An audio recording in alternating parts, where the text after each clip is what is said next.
Okay, so people have been hounding on me to make this video, so I'm just going to go ahead and do it. That's right. Today we're going to be comparing all of the 32-inch 4K 240Hz Quantum OLED gaming monitors coming out that I've either had hands-on time with, done a full review on, or just have a ton of information on. And with that being said, since I haven't fully reviewed all these monitors yet, do keep in mind it's very likely that the conclusions I come to today will change in the future, and I'll probably have to do another tier list video. But enough about that, let's dive right into this. First, starting off with the most controversial monitor. Now, this one I've actually done a full review on, and we are talking about the Alienware AW3225QF. And honestly, I was too soft in my original review, as this monitor, I'll be honest with you guys, was really rough on its release. Now, thankfully, it just got a firmware update, which makes this monitor far better. It did solve a ton of the problems I was having with this one, but like I mentioned, this is going to be controversial because no matter how much people scream and yell at me in the comments, I have to stay true to my values. I cannot lie to you guys. I'm going to be honest. This is very likely not going to be the best option in its current state, even after the firmware update, which did solve allegedly the sRGB issues, as well as some of the HDMI problems people were reporting as well. But even after that, it still has the accursed Dolby Vision problems, as well as some other minor bugs, and the low brightness in HDR 1000 mode. So with all of that being said, I think this could easily be a great monitor after another firmware update, but in its current state, I do think when compared to all the other monitors available, this is going to be a C tier option unless all the other monitors end up just having awful firmware. Only time will tell, but do keep in mind, C tier on this list does not mean that it's a bad monitor. That means that it's in comparison to the other best of the best monitors available. This is a C in that category. And in fact, before the firmware update, it would have been D tier. Now, other things that I like about this monitor is, besides the fact that it's 4K 240Hz OLED, which is awesome, it does have Dolby Vision, which once it's fixed could be a great add-on, as well as a 3-year warranty plus burn-in, so that's really great, and a glossy coating. But now it's going to move on to another monitor, which is going to be far less controversial, and that's the ASUS PG32UCDM. Now, this one very likely could be one of the best options available, as there's a lot of things going for it. I mean, we're talking about glossy coating. From what I talked with ASUS about, it might be potentially one of the brighter options on the market as well. Who knows? It could be brighter than the other options, which would be really great to see. It also is going to have a 2-year warranty plus burn-in, which is really good. It'll get Dolby Vision, BFI, and a uniform brightness mode after a firmware update, I believe, although uniform brightness might be straight on release. Although the one downside is it is going to be DisplayPort 1.4, just like the Alienware model, and that can have some bugs with various different graphics drivers. So for that reason, I'm going to put this one in A tier, I believe, for now, as I think that's pretty fair. And in terms of price, guys, I forgot to mention this one. Alienware is $1,200. This one, I believe, will be somewhere between $1,200 and $1,500. I have no idea. It could be $1,000 for all I know. They have not yet released the price. But now let's talk about another very expensive monitor, and that's going to be the MSI MEG321URX. Now, this could also be a really good option because this is not only also going to be glossy like these two, but on top of that, it's also going to, I believe, based on my hands-on impressions, be fairly bright, as well as have DisplayPort 2.1, and it's going to have a 3-year warranty plus burn-in, which is really good, and it does have some AI features. And in terms of price, I'm expecting $1,200 to $1,400. So between all that various different stuff, it could easily go toe-to-toe with that ASUS model. It's all going to come down to the final firmware and my final testing. And so for that reason, I'm going to go ahead and drop this one in at A tier as well, as honestly, I just feel like these monitors, as good as they are, it's going to be really tough to get into that S tier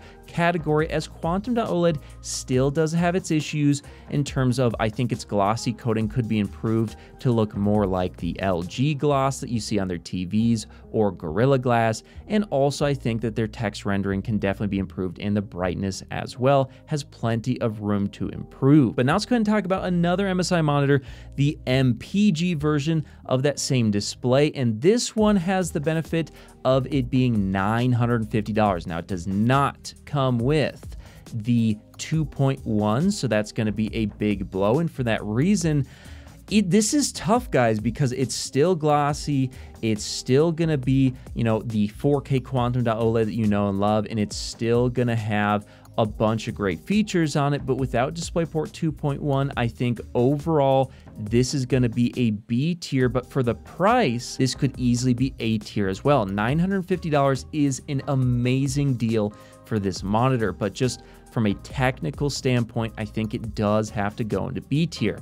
Now let's move on to another controversial monitor, the Odyssey OLED G8. Now, I'll be honest with you, I had hands-on time with this, but not a lot is known about this monitor. I don't know if it'll be DisplayPort 2.1.